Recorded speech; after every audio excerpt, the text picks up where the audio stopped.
Thank you all for joining us today. And I know there was some question about, as we go forward and share some information today, I know there was some question about when we would deliver some remarks and comments. I think that's important to our community, right? But we wanted to make sure that we took some time and gathered some information. We had some good information to deliver and clear some things up. So my name is Steve Drew. I'm the Chief of Police here in Newport News, and I will tell you this is an unprecedented situation that we're dealing with. A 6-year-old. It is unprecedented. So there are some nuances here. Last Friday was a hard day for our city, for all of us, and there were a lot of heroes. I'll tell you that Saturday afternoon I was able to meet with family, and I was humbled, but I was able to meet with Abigail Zwerner. Abigail is a 25-year-old teacher, and she is a trooper. She is a hero. I talked with her, so before I talk today, I'm going to go through the timeline, establish that a little bit for you, talk about our officer response, what happened while we were there, and where we're at in our investigation. But please remember that we are only 3 days into this, that there's a lot of things that still need to happen, and I'll talk about that as we go forward. But there are some questions that we will not be able to answer because of where we're at with this investigation. When I met with Abigail's family on Saturday, and they took me up to her room, she asked me, first question, do you know how my students are? She was worried about them. And then today, when I went back to share with her that we were going to hold this press conference today, she again asked me, do you know how my students are? And that touched me, her family and her mother. Abigail wanted me to tell you all, but primarily her students and her parents of her students, that she is in stable condition, and that she is thankful for the thoughts and prayers that have gone out to her, the people that have reached out, not only here locally, across our state and across our nation. She is very, very appreciative of the support that she's getting and continues to get. So I just want to establish with you a brief timeline. Last Friday at Rich Neck Elementary School on January the 6th, at 1:59 a call came in and advised that a teacher had been shot, and there was no other information that came forward. Officers were dispatched at 2:00 p.m. Personnel to Rich Neck Elementary. And anytime we have a situation where there is a shooter or the believed a possible active shooter, officers are going to come from all over. So there were officers from different areas there. At 2:04, 2 sheriff deputies arrived at the school and entered the classroom where the shooting took place. And we'll talk a little bit shortly here. There was not an active shooter going on throughout the school. Everything happened in one classroom. 2 sheriff deputies entered at 2:04, and about 8 to 10 seconds behind them, 2 officers entered. When they entered the room, they found a 6-year-old child that was being physically restrained by a school employee.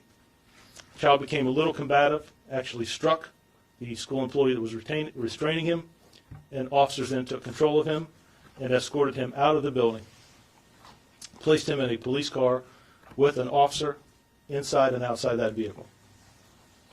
Once that had occurred, there was a systematic evacuation of rooms and hallways for safety. So we still weren't sure exactly what all we had at that point. On the timeline, I want to go back and talk about the other response. As we said, at 2:04, deputies and officers responded. At 2:06, medics arrived at the school. At 2:07, the medics were cleared by officers to enter the building, that room was safe where we had someone had been injured. At 2:09, they made contact with Abigail, and at 2:11, she was transported to a local hospital where she's currently undergoing treatment. And again, if I didn't state earlier, she is still listed in stable condition, and I had a good conversation with her today. We talked a little bit about when the officers arrived. The young man was taken into custody and escorted out of the building. And officers responded then and began to put a plan together quickly to evacuate the hallways, the classrooms in a systematic order. But remember, we're dealing with elementary kids, right? And I will tell you, I was touched by the way that those officers interacted with those kids as they moved them from the hallway to the gymnasium. The faculty and staff there, and I'm not just talking about teachers. It was heroic, the way I saw them take care of those young people. Officers and faculty members took the students into the gymnasium. That's where they would stay until they were reunited with their family. The individuals that were in the classroom were taken to the library where they were held there, kept there with detectives, a couple of teachers, and eventually some school counselors. When they arrived, we escorted them safely to that area as we continued to clear the building so that they could be, the professionals could be with our young people, with students.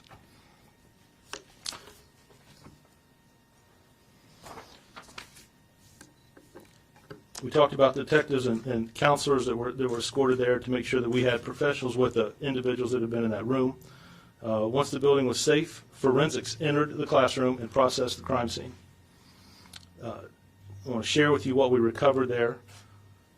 One spent shell casing, a backpack, a cell phone, and a 9mm Taurus firearm was recovered. The firearm was recovered close to the student's desk where the shooting occurred. Mrs. Zorner was providing class instruction. The 6-year-old child displayed a firearm, pointed it at her, and fired one round. There was no physical struggle or fight.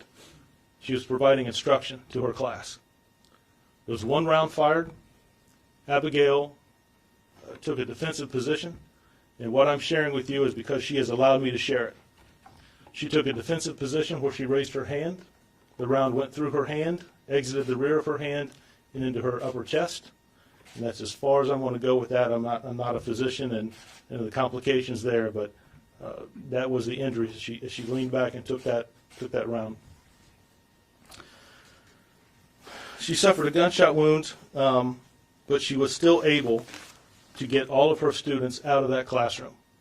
From the video surveillance we have of the hallway, you can see the students running out of that classroom across the hall into, and I'm estimating about 17 to 20 students out of that classroom across all into other classrooms. Mrs. Warner was the last person to leave that class. She made a right turn and started down the hallway, and then she stopped. And she turned around. She turned around to make sure that every one of those students was safe.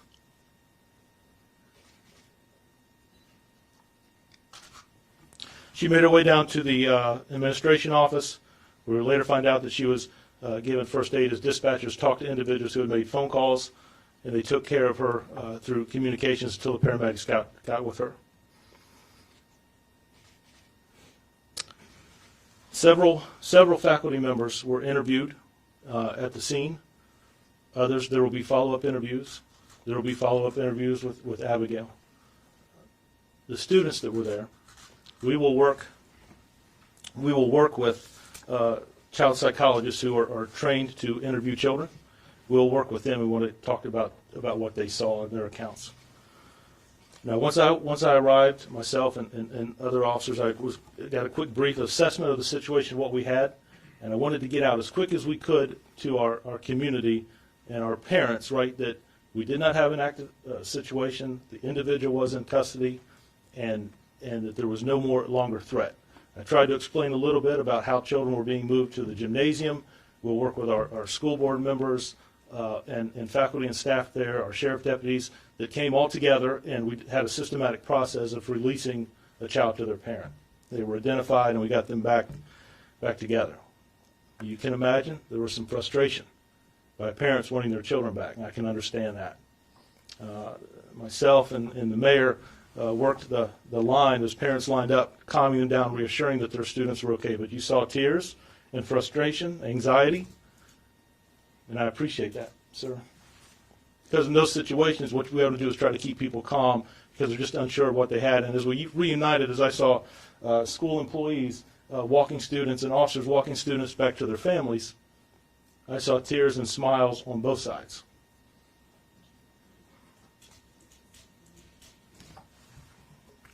Almost in that moment of seeing our fire department, sheriff's department, police officers, school board members, school officials working together to reunite those children and loved ones, and the care that they took for those young people, it was amazing.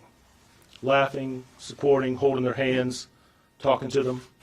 I saw children in the gym that were making fun of officers and officers making fun of them, just bonding and trying to make that situation that we're dealing with the best that we could.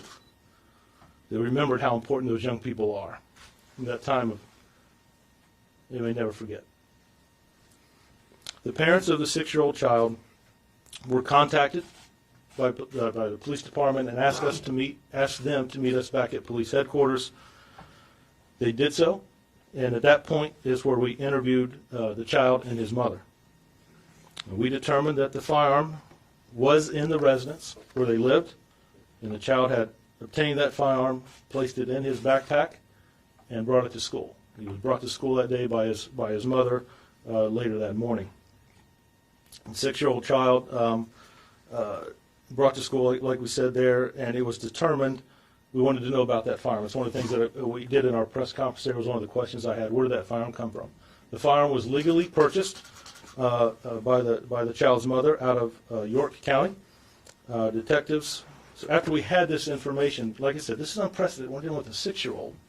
Detectives talked with Human Services and Child Protective Services, our Commonwealth Attorney's Office. I've talked to Mr. Gwynn several times, as late as last night and this afternoon. The Community Service Board, which addresses mental and behavioral health.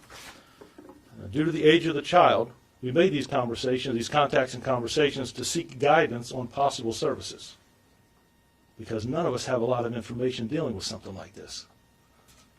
Based on this conversation, an emergency custody order was initiated by detectives, and the 6-year-old child was transported to a local hospital where he was evaluated.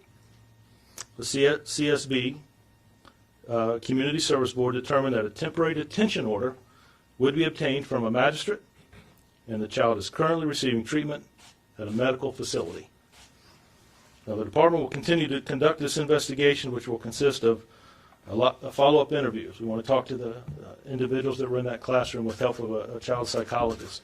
We want to meet with Human Services or Child Protective Services to see if there's any interaction or any cases that they have with the family or the child. And we also want to work with Dr. Parker and his staff, which have been extremely forthcoming with information of any issues they may have dealing with the child's behavior or any behavioral issues or concerns.